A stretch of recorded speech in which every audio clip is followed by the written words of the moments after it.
So we've looked at some triangle theorems before the break. So let's add to it the idea about congruency. Now, basically, in order to prove congruency, you just need three pieces of information. Right? Now, in all of the congruent triangle proofs, every one of them involves at least one pair of sides matching up.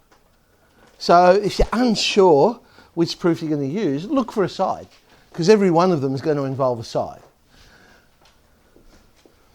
The tests, to remind you, are side, side, side. That's the one where all three sides in one match the three in the other, as illustrated by this beautiful diagram. Look, two triangles. Oh, look, they're the same. They're the same. And the third one's the same as well. What do you know? They're congruent. So side, side, side, SSS is the common abbreviation we use. So then we drop off one side and add in an angle. But we don't just add in any angle, side, angle, side. It must be what we call the included angle, the angle that's in between the two sides. So here's another lovely diagram. So if the sides that we know, okay, we know those match up, and we know those ones match up, we have no choice about the angle. It must be the angle in between those two sides. So they are, of course, what we call included angles. All right, so then we drop off another side, add in another angle, and we get angle, angle, side. So here we go. So I know those angles are the same, and I know those two angles are the same. And of course, via angle sum of a triangle, the third one also would be the same, but we don't need to show that. But the side, again, can't be any side. It's got to be in the same position in both triangles. So if the one I know on the left-hand side's opposite the one I've marked with a green arc, then in the other one it must be the side opposite the green arc. They've got to be in the same position or matching sides, the same spot. And there is a fourth one, which is a special one when we have a right angle triangle. So right angle, hypotenuse, and side. So we know the triangle is a right angle triangle. The hypotenuses, or hypotenuae, or whatever the plural of hypotenuse is, are the same. And one of the other sides are the same. And then we can say they're congruent. Because when you think about it, all it is a variation of the other three. And it could be any of the other three. Because if they're right angle triangles, I could use Pythagoras' theorem to show the third side was equal. And then I'd have side, side, side. Or I could use trig to say, well, the way I've got it positioned there, I might say that the cosine of the included angle is the same. And so therefore I've got side, angle, side.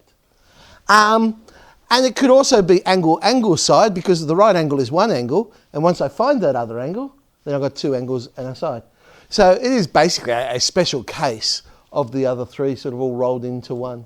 So if you know it's a right angle, hypotenuse and side, they are indeed congruent triangles. And we'll talk about that a bit more when we get to similar triangles. In fact, they're not the proofs for congruent triangles. They're the proof for similar triangles. It's just that the ratio of the sides for congruent triangles are 1 to 1. And so when we're matching up the sides, they've got to be equal in length rather than being in the same ratio. Oh, wow, very old question. 85, how long ago is that? 30 years ago. 30 years ago, they asked this question in the HSC. In the diagram, ABCD is a quadrilateral. We've got diagonals AC and BD intersecting at right angles, and they've told us DAS is the same as BAS.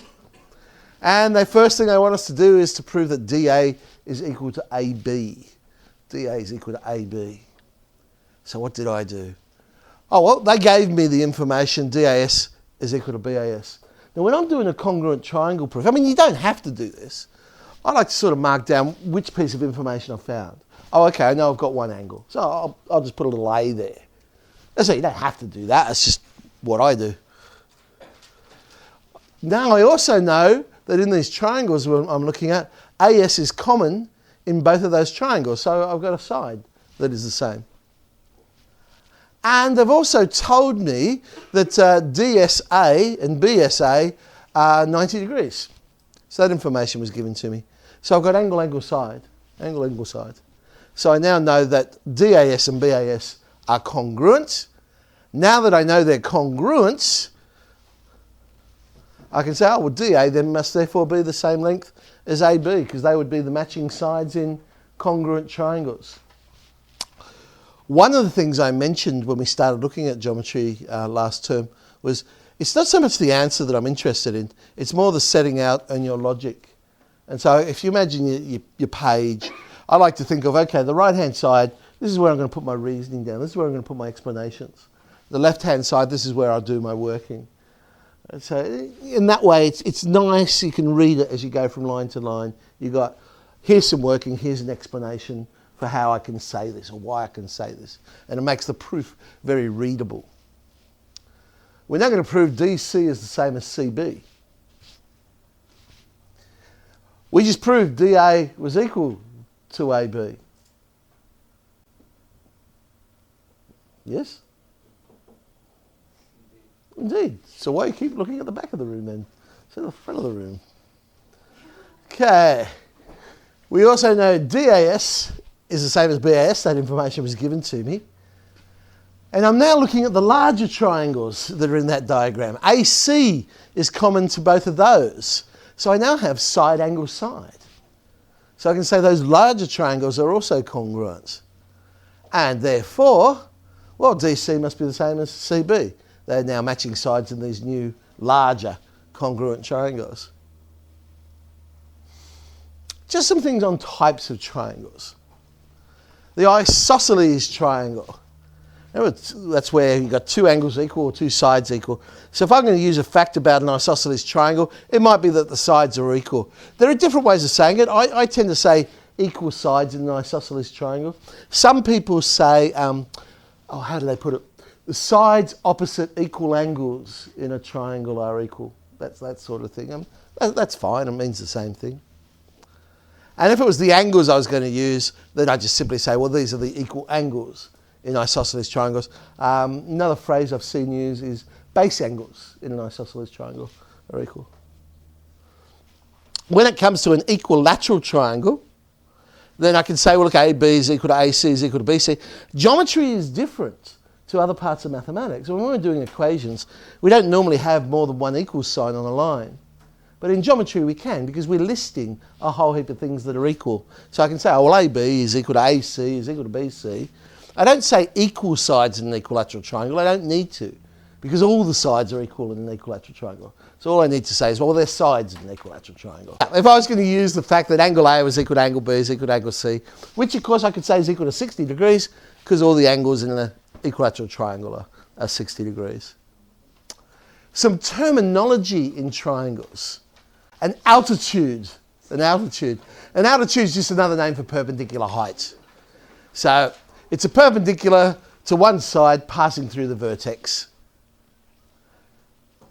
A median, that's a line that joins the vertex to the midpoint of the opposite side. So median, and you remember from stats, median meaning middle. So it's the same sort of idea. It's a line joining to the middle of the opposite side. So that's what we call a median. And then there's a third one known as a right bisector. So this one bisects the side, and it is at right angles, but it doesn't necessarily go through the vertex. In fact, it would only go through the vertex in what type of triangle? Equilateral is true, but I was thinking of isosceles. But yes, it would be true for all of the sides with an equilateral. In an isosceles one, would be where the equal angles are. It would go through. And in fact, if you were to draw all three of them in, they will be concurrent. They'll all go through the same point. I don't mean that the median will go through the same point as the altitude. I mean, all three altitudes will meet at the same point, and all three medians will meet at the same point, and so on. Okay, 8C, some congruency questions to have a go at.